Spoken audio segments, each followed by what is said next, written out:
Welcome back to our channel 217 Prince YT. The story begins with the outside of a police station, where someone was lost in thought, thinking that they sometimes felt a bizarre sense of loss, as if they were forgetting something important. No matter how much they tried to recall, there wasn't anything specific that came to mind. Yet, the emptiness in their heart grew larger with each passing moment as they pondered over the elusive memory that seemed just out of reach. That person was our beloved Woo Jin-chul, who had spent 4 years of his life as a criminal investigator in this new reality. As he was going through his thoughts, one of his colleagues called out to him, asking if everything was all right and what kind of problems got him thinking so hard. Woo Jin assured him there wasn't anything going on, thanking him for the coffee while thinking he didn't have time to ponder on such thoughts during his working hours. After some time, both of them arrived inside the police station, where they saw some people sitting inside, visibly terrified of something. He asked his companion about them, who informed him that these people had come to the station to turn themselves in for their crimes. That surprised Woo, who wondered why these people would do something like that. He overheard them telling the officer in front of them that they saw monsters that looked like shadows coming out of the ground and told them if they didn't turn themselves in within the next 24 hours, they would regret being alive. After telling the man his situation, the man started to panic, confessed to his crimes, telling the officer to put him in the cell. Meanwhile, Woo wasn't buying anything that came out of that man's mouth, so he asked if what he said was really true, that they saw shadow monsters coming out of the ground, telling them to turn themselves in. Hearing the man say yes, he wondered how he was supposed to report this and heard a voice telling him to leave that report to the juniors and follow him to the meeting room. After arriving in the room, he was surprised when his superiors told him that they have decided to release those people that turned in themselves. So he asks what they were talking about, as they can't simply release criminals from their cells for no apparent reason. His superior explains that they aren't simply releasing them. They will observe how things go if they let them roam free for 24 hours. Woo thinks that doing that was pointless as clearly those people were under the influence of some new kind of drugs, so he tells his superior officer that they were simply blabbering nonsense because they're all drugged up, and all that talk about the monsters is nothing more than a side effect of some sort of drug. But another officer informs him that they didn't find any signs of drug use in their body from the drug test. He even went to National Forensic Services to confirm the results. Plus, it was strange how all of them, with no relation to each other, would suddenly come to see the same thing and choose to turn themselves in. Sunbae tells him that the higher-ups have been ordering him to figure out the cause of this for a while now, but they haven't even begun to wrap their heads around it, so they have no other choice. They need to drag out some sort of evidence by doing this. He explains the plan to him, that they have decided on creating a situation where they can take one of them out of the station to a secluded place and see what happens there. But Woo still thinks that this is a dangerous plan, so he asks how they were supposed to handle the situation if something like what they described really happened. Hearing those words, both of the men started laughing, saying that they didn't think that he was the type to believe in things like ghosts. Sunbae assures him nothing will happen to him, explaining that they will drag one of them to a quiet storage facility and see how they react. Plus, there will be multiple investigators observing him, so there is no way that someone would attack him. And a monster appearing after 24 hours wouldn't be so bad either, as they will have the evidence to report to the higher-ups. After they explained the plan to him, they told him that they need to volunteer for this operation, but if he doesn't feel like doing it, he doesn't have to join them. So Woo told them that he will also be going with them. The story fast-forwards to an abandoned warehouse, and inside was the man panicking, telling them he doesn't want to do this. He tells them to take him back to the cell. Otherwise, he will end up dead. Seeing him acting like this, Sunbae tells him not to make a fuss and stay still, as they also want to see the monsters that he spoke of. He assures him not to worry, as they will be next to him to protect him if something appears. After that, he asks the investigator Kim about how much time is left before 24 hours. The man informs him that they still have 10 minutes. As they were waiting, they noticed that the atmosphere in the room was getting cold. Woo also noticed the same thing, as the air around them felt different than usual. After some time, Kim informs them that the time was up. So, all of them waited for something to happen, but the place remained silent, and no monsters appeared from the ground. Seeing this, the man was confused, wondering why those creatures didn't appear after the time was up. Seeing that the man was uttering nonsense in the police station, Sunbae asks if he used some sort of drug that caused him to hallucinate and see those monsters. But the man was still confused and terrified. He told them he really saw it that time, and that there were originally 4 of them when they saw the creature the first time. As he was telling them the whole story, Woo notices something that shocks him. He saw the man's shadow moving on its own and getting bigger. He shouted to warn the other investigators about it, but it was already too late. Without giving them any time to react, the shadows started to attack the investigators and launched them into the steel door of the warehouse. The impact was so strong that both of them were knocked unconscious. Seeing them both lying on the ground, the man started to shiver in fear, as he knew it was now his turn. With a terrified expression, he turned to look at the shadows and saw ant monsters appearing from the ground. In the next second, both of them were surrounded from all sides. Woo started to wonder how something like this could even be possible. It was just as those people said, monsters appearing from the ground. Also, there were 3 of them, meaning there was no way they could escape. Without any warning, the creatures started to attack the man, and the room filled with his cries for help. Blood started to splatter all over the place. In an instant, it was all over. The creatures had brutally taken out that person right in front of Woo Jinchul, who stood there in horror, unable to process the situation. After taking care of that man, the ants turned towards Woo, and he noticed something odd about them. He started to step back, trying to get away from the place. But instead of attacking him, one of the ants raised its hand to greet him for some reason. Upon looking closer, he noticed that the creature was smiling while looking at him. Without wasting any time, the creatures started to disappear into the ground. Seeing them leave, Woo wondered what was up with that gaze. It seemed like that creature was glad seeing him. After the room fell silent, he looked at the puddle of blood on the floor, wondering why it felt like there was a time when he was used to this sort of situation. The story fast forwards, and we see a man who was enraged and was confronting the detectives for acting on their own, resulting in them losing the person who turned himself in. He asks what happened and how they ended up beaten up so badly. Seeing that they don't remember anything, he turns towards Woo, asking if he remembers anything from that incident, as he was the one who called in the ambulance. But for some reason, Woo decides to keep that incident a secret and tells him that when he got a hold of himself, he saw that his colleagues were unconscious and there was no sign of the man who escaped from the warehouse. Seeing that none of them remember anything, the man tells them that, fortunately, no report was made to the higher-ups about that man, so they need to keep their mouths shut about this incident. If anyone asks how they got injured, they should tell them that they were investigating the Giro District gang and got injured in an accident. The story fast-forwards to the criminal investigation room, where Woo was looking up the details about this case. As he was doing that, his colleague approaches him, asking if he was looking into that self-reporting incident and if the chief told him to investigate it. Woo tells him that he was just curious about that case and was researching out of his own personal interest. As they went through the file, both of them were surprised to see how many criminals turned themselves into other police stations because of that shadow monster. They noticed that, for some reason, the number spiked drastically from late February to early March. Woo saw that his colleague had noticed something, so he asked him about it, to which he tells him that it wasn't anything related to the case. It's just that his aunt used to run a small book rental shop, and late February to early March is always the start of the school season for kids. But for some reason, this year her business didn't do well during that time.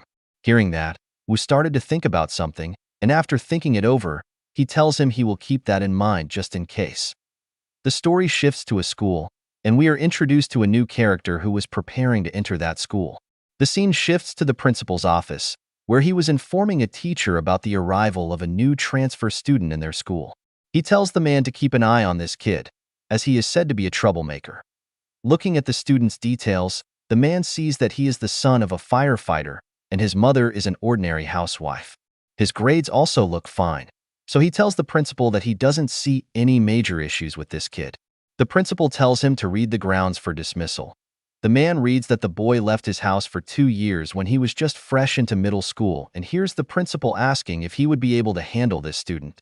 The teacher, with a grin on his face, asks if the principal forgot why he was called the Viper and tells him to leave this troublemaker to him, as he will educate him sternly so that he won't cause a problem. The story fast forwards, and we see the students gathered in the school grounds.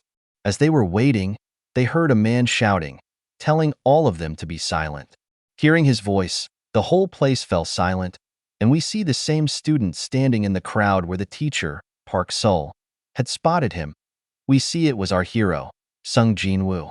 Seeing him there, Park started to approach him, thinking that no matter how much he had bummed around, he'd whip him into shape like an ordinary sheep.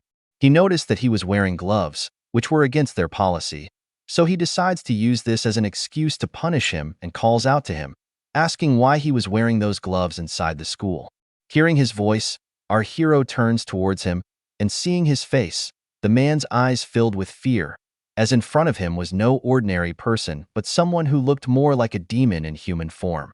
Seeing this, he instantly turned around and started shouting at the other students, telling them to stand straight. As he was going, he thought about what he just saw and wondered if he was just seeing things. Meanwhile, Bellion points it out to Jin Woo, telling him that this man was able to see his shadows. Realizing this, he started to wonder if this was because of his influence on this world. The story shifts to the classroom, which was filled with the chatter of students. In that same class was Jin Woo, minding his own business. As he was doing that, he got approached by another student who asked if his name was Jin Woo. The student introduced himself as Young Gil and told our hero that they were classmates in their first year of middle school. As he was introducing himself, he failed to notice some students slowly making their way toward him. Without warning, they bumped into him but, completely ignoring him, started to approach Jin Woo and surrounded him. They tried to intimidate him, asking if he thought he was a big shot and why he was wearing only one glove. Seeing them act like this, Jin Woo wondered if they were trying to tell the whole class that they were in charge. He heard one of them telling him to take off that glove of his, saying he wanted to try wearing it. Seeing him not getting intimidated by their words, one of them asked if he was deaf, saying they wanted him to hand over that glove of his. They asked if he was trying to hide a tattoo with that glove. Unable to take it anymore, Baru asked Jin Woo to give him the signal, and he would tear off their limbs for him. But Jin Woo told him not to do anything like that and started to take off his glove to hand it to them. As he did that, all their expressions changed to horror, seeing what he was hiding under there. They saw his hand, completely burned. Seeing their expressions, Jin Woo thought this was the only wound on his body that he couldn't cure, as it was given to him by the monarch of destruction. He asked if it was their first time seeing a burn mark. Seeing how calm he was about it, all of them got scared and told him they were just joking around. They said he didn't have to get so serious about it and told him to put the glove back on. As they were leaving, Baru started to chase after them, surprising Jin Woo, who wondered what he was planning to do. But before he could reach them, Jin Woo used his ruler's authority on their shoes, causing all of them to fall to the ground. Looking around, they saw students staring at them and laughing, which made them feel embarrassed. Meanwhile, Jin Woo, looking at their faces, started to smile, thinking it was just a joke. Fast forward, he was seen walking with Young Gil, who was telling him that he had changed a lot in these past 3 years, saying he wasn't even scared at all in front of those guys. He asked if Jin Woo had been working out, to which Jin Woo told him he did train a lot during these past years. Young Gil asked if he was planning on entering a sports club, and Jin Woo told him there was one club he wanted to enter. The story shifts to the outside of the school, where we see a teacher named Choi Tae-woong asking Jin Woo if he wanted to join the track and field team. Looking at Young Gil, he asked if he was also here to join the team. Jin Woo told him he was the only one who would be joining the club. As they were talking, some of the club members started to approach them, asking if he was here to join their club. Mockingly, they told Jin Woo this was their first time seeing a new student come all the way here to ask to join them. Ignoring them, Choi asked Jin Woo if he was a student athlete or if he had any experience running in middle school. Jin Woo told him no. Hearing that, the other members informed him that the team was composed only of scouted recruits. They asked why he wanted to join their club if he didn't even have any experience. Jin Woo replied that it was because there was someone he wanted to meet in a tournament. Thinking about the person, he thought she was still in the middle school division, but she should be skilled enough to participate in the regionals, as she was an excellent track and field athlete before giving up her dream and becoming a high-rank hunter. The other students weren't very happy hearing that, thinking a nobody not only wanted to join their club, but also wanted to participate in a tournament from their school. Choi stopped them, saying he would take Jin Woo into the team, but with one condition. He pointed toward another student, saying he was the worst athlete on their team among the second years. If Jin Woo wanted to join their club, he needed to run faster than him. Looking at the person, Jin Woo thought that, at first glance, he looked skinny, but with his firm thighs and calves and the confidence radiating off his body, he wasn't an ordinary athlete. Despite that, he agreed to the terms. Hearing that, the students thought he didn't even recognize the person who ranked third in regionals. They wondered what a guy like him was doing trying to join the track and field team. Choi explained the rules to Jin Woo, saying that if he won, he would get to join the club. But if he lost, he would have to do laundry and clean for free for a month.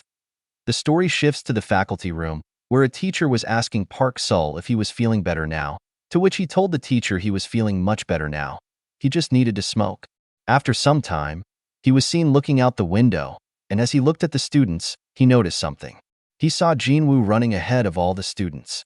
He wondered why he was doing laps with the track and field team and asked a teacher standing behind him about it.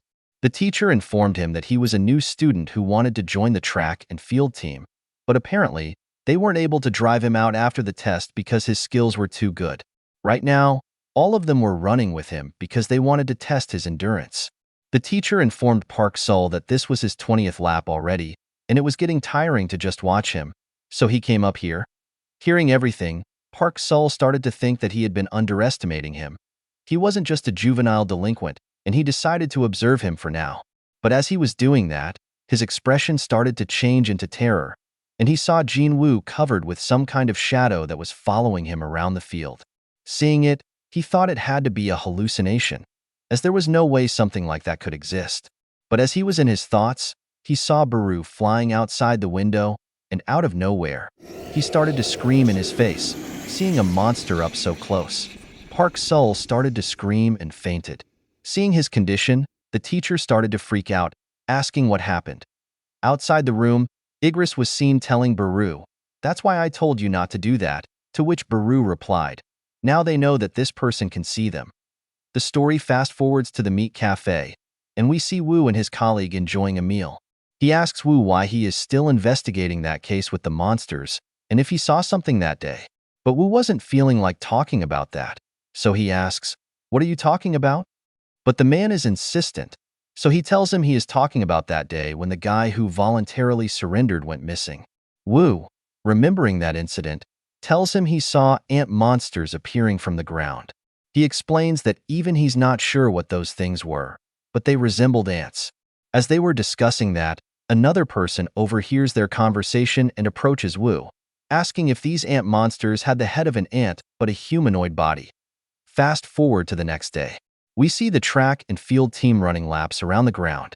Young Gil is also with them and is struggling to keep up.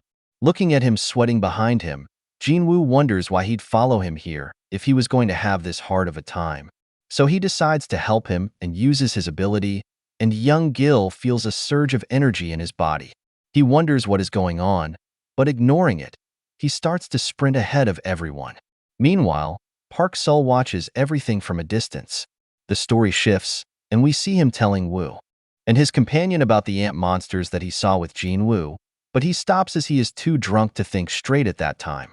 As he is leaving, Woo stops him, asking him to tell him everything he knows about those creatures. Back in the present, Jin Woo notices him staring at him and thinks that he has started to stare at him quite openly these days. He hears Bellion asking, "Why don't you erase his memories and take away his ability to see you?" To which Jin Woo tells him they need to observe him a little while longer. The scene shifts to Woo, who has also arrived at the school building. Before entering, he thinks about everything, that there is supposed to be a student with monsters that only one teacher can see and hear, and wonders how he is supposed to ask about this because he'd be labeled a lunatic asking these sorts of questions. As he is in his thoughts, he notices a shadow passing by him, shocking him. He realizes that he came to the right place. After some time, he arrives in Jinwoo's class and sees him there. Jinwoo thinks, as expected of the former president of the Hunters Association, he shouldn't have any memories of his previous life, yet his sharp eyes must have remained intact. He hears him telling the teacher that he came here to ask some questions of a student named Jin Woo. Hearing his name, the whole class starts to wonder why an investigator would come for him, asking if he caused some kind of trouble. After some time, They come to a quiet place, and Jin Woo starts to think that it's been a few decades since he last saw him, while Woo thinks that this student seems different and wonders how a student could have eyes like those. Without wasting any more time, he asks if he happens to know something about ant monsters and shows him some drawings, asking if something comes to mind when he sees this picture. Looking at the picture, Jin Woo tells him he thinks he has seen this before, surprising Woo. So he starts to ask him questions about it, asking what these creatures are and about Jin Woo's identity. But he calms down, telling him he has been working on this case for quite a while and asks what he knows about this picture. Jin Woo informs him that he thinks he saw this monster in one of these special effects dramas, surprising Woo, as he wasn't expecting that answer. Thinking he wouldn't find anything from him, he takes the notebook, telling him to head back to class, as he spoke to his teacher, so there shouldn't be any issues when he goes back. Before leaving, Jin Woo asks if he can have that picture. While Beru tries to stop him, Woo agrees to give the picture to him. After that, both of them say their farewells, and Woo starts to leave. After he leaves, Igris appears and asks for the reason for not telling him the truth, to which Jin Woo tells him it was better this way. The scene shifts to the class, where we see Jin Woo being surrounded by female students asking about Woo and why he came to see him. Jin Woo tells them he was just someone he knows and said he had something to ask him personally. After that, they tell him they heard from the guys that he has a really muscular physique, so they ask if he works out. They bombard him with questions, and as they do, a hand appears from the back and pushes the girls away. It is the class bullies, and they comment that he has become really famous around here, so much so that even the police came to see him. He tries to provoke Jin Woo, asking if he would call the investigator on him if he bullies him, but before he could say another word, someone grabs him from the back and starts choking him. It is Sunbae with the rest of the track and field team, who are asking the bullies if they have any business with their team's ace. Seeing them there, Jin Woo asks why they came to this class, to which Sunbae tells him he came here to save these 4 idiots from him. So, Jin Woo asks him what the real reason is he came to see him. Sunbae informs him that he forgot to tell him there is going to be a newbie welcoming party and asks if he and young Gil would be free today. He instructs him to meet with them after school. After that, he starts to leave with the bullies, so Jin Woo asks what he was planning on doing with them, and hears them saying that it's a surprise as they drag them through the corridor. They tell the bullies that they are going to take a light jog around the track. Fast forward, we see all of them exiting the school, and Sunbae asks Jin Woo if he wants them to scare those bullies for him, to which Jin Woo tells him not to do that, as he's sure they won't cause any more trouble after today's incident. As they were walking, Jin Woo hears someone calling his name. As he looks at the person, he sees Woo, who was asking if they could continue their previous talk for just a moment. As he was going with him, he hears Sunbae telling him to meet with him after he's done here. After some time, they arrive in a quiet place, and Jin Woo tells him he doesn't have much time today, so he should keep his questions short. And out of nowhere, he hears him calling Hunter Sung Jin Woo, which surprises him, and he sees him getting emotional. The story shifts to a few hours earlier when Woo was leaving after their talk, and when he handed the picture to Jin Woo, their thumbs touch, which causes something to happen. As he was leaving, while thinking that it was a dumb thing for him to ask, he heard a voice asking him if he trusts him. So, he turned around but saw nothing. As he was about to leave, he hears his own voice saying that he trusts him, and all of his memories from his previous life started to rush back to him.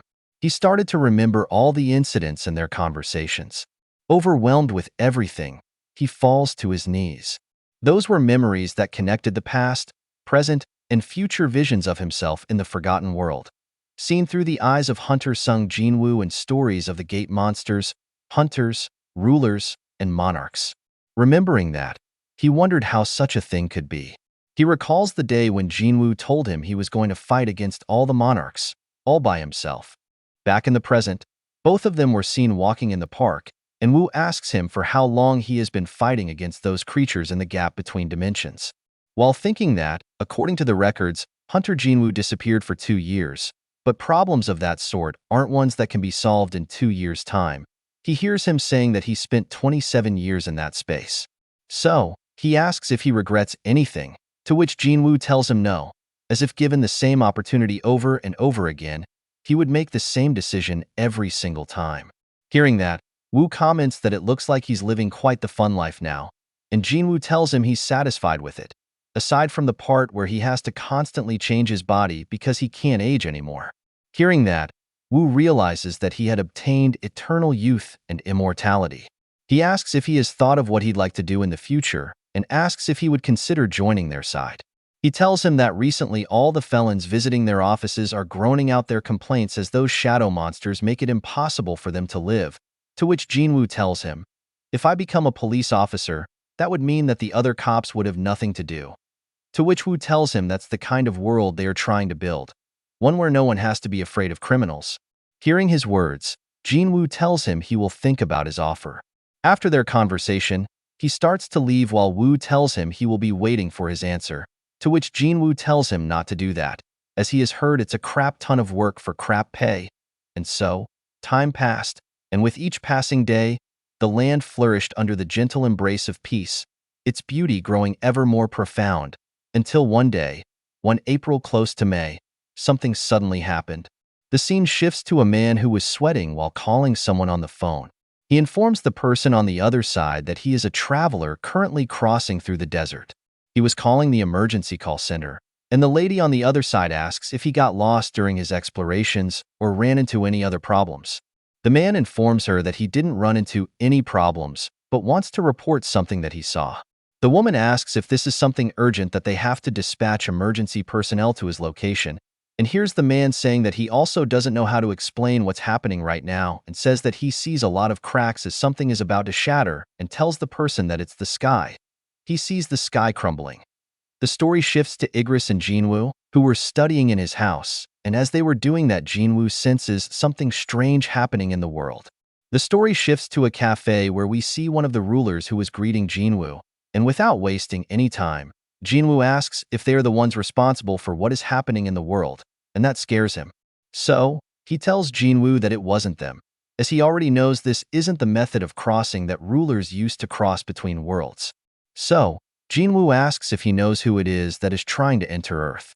He informs him that these are the outsiders that had also stepped into their world not too long ago, and after they were chased out by the army of the heavens, it seems that they have now set their sights on this world. Jin Woo asks if he knows why they are trying to come here. He explains they are the race of giants who consume the rocks found on planets that can sustain life, and in their world, they are vicious beings known as titans. Their reason for coming to Earth is obvious. So, Jin Woo reminds him that no such creatures tried to visit Earth before the use of the cup of reincarnation and asks why this is happening now. He explains that the last time they tried to take over their world, he was referring to the timeline that has now disappeared, and Jin Woo understands that these creatures were supposed to attack the rulers, but for some reason, they were heading to Earth instead. He tells him that according to the rulers, these creatures are chasing after the races of the monarch who possesses incredible power, meaning they were coming after him. So, the rulers have already dispatched the army of the heavens towards Earth, but Jin Woo tells him it was no use, as it was already too late. It would take a few years minimum, even if the connecting gate were to be created at this very moment, and by the time the army arrives, everything would already be over. So, he will take care of them himself. The story shifts to the western United States desert area, where the U.S. government had contained the surrounding area and had also invited every expert they could get their hands on, but even with their combined efforts, they came up with no meaningful answer for this phenomenon. We see a scientist who was telling an officer that he had been studying weather phenomena across the globe for over 30 years, but this is his first time seeing something like that, to which the officer assures him not to worry, as if something happens to come out of there, they'll take care of it. But as he says those words, all the tanks and other military vehicles stationed in that area start to levitate in the air, shocking all the soldiers. In the distance, we see Jin Woo, who was lifting all of the equipment in the air using his ruler's authority while thinking that this kind of weapon won't work against them. After clearing the area, he comments that the stage is complete and senses the fierce desires of the enemy who want to devour this land. Sensing them getting closer, he summons his daggers and tells the enemy to come forth, as now what they will be facing is a monarch and a hunter. Chapter end here. For more, like, share, and subscribe.